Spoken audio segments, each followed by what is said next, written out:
Salam sejahtera Malaysia. Berita terkini daripada biharian.com berkenaan dengan Najib Razak. Ini rupa-rupanya wajah sebenar Rosmah Mansur. Tiada urusan dalam tugas Najib, Rosmah tetap campur tangan. Itu laporan dia. 1 September 2022 daripada biharian.com.my.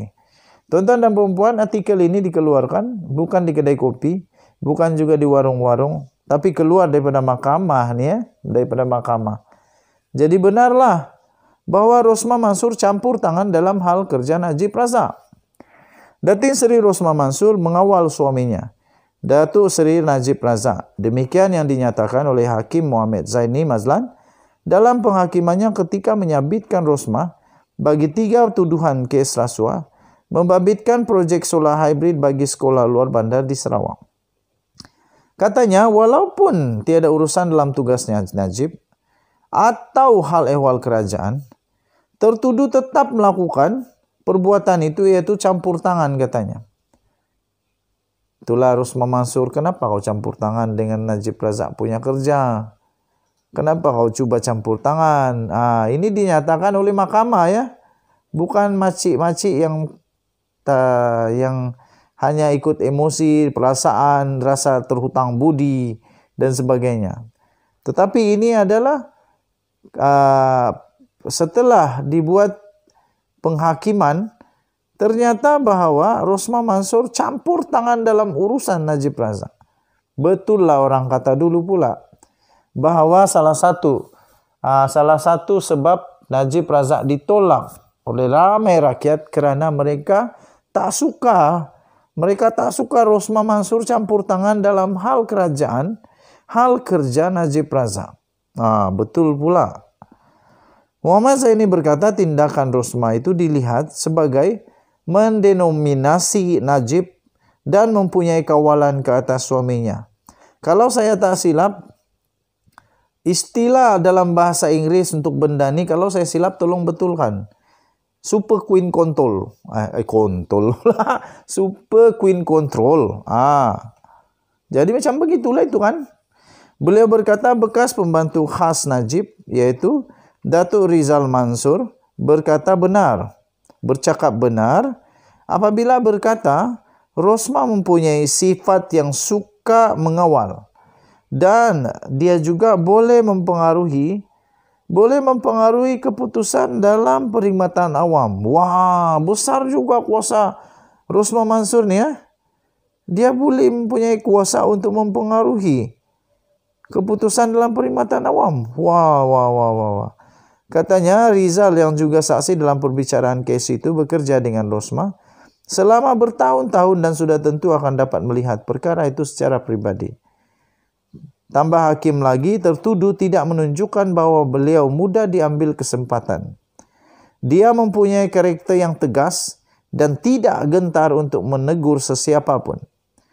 Hakim itu berkata tiada bukti yang menunjukkan bahawa Menteri Pendidikan ketika itu Datuk Seri Mazir Khalid atau bekas Ketua Setiausaha KSU Kementerian Pendidikan Datuk Seri Alias Ahmad cuba mengaut keuntungan daripada projek solar itu.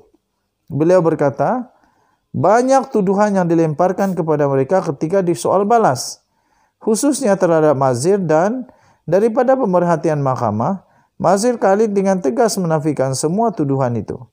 Katanya saksi itu tidak pernah menunjukkan tanda gugup. Pada pendapat saya, Mazir cuba untuk melakukan perkara yang betul. Bukti menunjukkan Mazir mahu jepak melalui proses yang sepatutnya. Beliau tidak mahu memintas prosedur kementerian. Malah sehingga ke tahap cuba memujuk Najib 2 kali secara pribadi. Mazir cuba meyakinkan Najib untuk menggunakan tender terbuka bagi projek itu dan bukannya melalui perundingan terus dengan Jepak Holding. Najib bagaimanapun bertegas dan menyuruhnya melaksanakan arahannya. Mazir juga menasihati Najib supaya menangguhkan pengeluaran surat anugerah kepada Jepak kerana tidak memenuhi banyak keperluan kementerian dan mengadu kepada Najib mengenai gangguan Saidi dan rakan perniagaannya Rayyan Razwil Abdullah yang tidak menghormatinya sebagai menteri, katanya. Muhammad Zaini berkata Najib bagaimanapun sekali lagi tidak mengendahkan rayuan itu dan mengarahkan Mazir untuk mengikut arahan. Katanya amat menakjubkan bahwa kontrak bernilai 1,25 bilion hanya boleh diberikan hanya dengan menulis minit tanpa melalui prosedur yang diharapkan berfungsi sebagai semak dan imbang katanya. Kita jumpa lagi, bye-bye. Salam sejahtera Malaysia. Berita terkini daripada biharian.com berkenaan dengan Najib Razak. Ini rupa-rupanya wajah sebenar Rosmah Mansur. Tiada urusan dalam tugas Najib, Rosmah tetap campur tangan. Itu laporan dia. 1 September 2022 daripada biharian.com.my. Tuan-tuan dan perempuan, artikel ini dikeluarkan bukan di kedai kopi, bukan juga di warung-warung, tapi keluar daripada mahkamah ni ya, daripada mahkamah. Jadi benarlah bahwa Rosmah Mansur campur tangan dalam hal kerja Najib Razak. Datin Seri Rosmah Mansur mengawal suaminya, Datuk Seri Najib Razak. Demikian yang dinyatakan oleh Hakim Muhammad Zaini Mazlan dalam penghakimannya ketika menyabitkan Rosmah bagi 3 tuduhan kes rasuah, membabitkan projek solar hybrid bagi sekolah luar bandar di Sarawak. Katanya, walaupun tiada urusan dalam tugasnya Najib atau hal ehwal kerajaan, tertuduh tetap melakukan perbuatan itu, iaitu campur tangan katanya. Itulah Rosmah Mansur, kenapa kau campur tangan dengan Najib Razak punya kerja? Kenapa kau cuba campur tangan? Ini dinyatakan oleh mahkamah ya. Bukan makcik-makcik yang hanya ikut emosi, perasaan, rasa terhutang budi dan sebagainya. Tetapi ini adalah setelah dibuat penghakiman, ternyata bahwa Rosmah Mansur campur tangan dalam urusan Najib Razak. Betul lah orang kata dulu pula bahwa salah satu sebab Najib Razak ditolak oleh ramai rakyat kerana mereka tak suka Rosmah Mansur campur tangan dalam hal kerajaan, hal kerja Najib Razak. Betul pula. Muhammad Zaini berkata tindakan Rosmah itu dilihat sebagai mendenominasi Najib dan mempunyai kawalan ke atas suaminya. Kalau saya tak silap, istilah dalam bahasa Inggris untuk benda ni, kalau saya silap tolong betulkan. Super Queen Control. Super Queen Control. Jadi macam begitulah itu kan.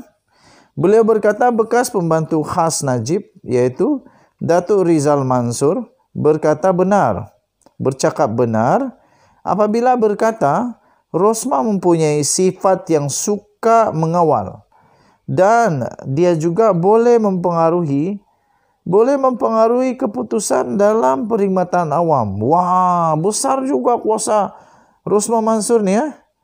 Dia boleh mempunyai kuasa untuk mempengaruhi keputusan dalam perkhidmatan awam. Wah.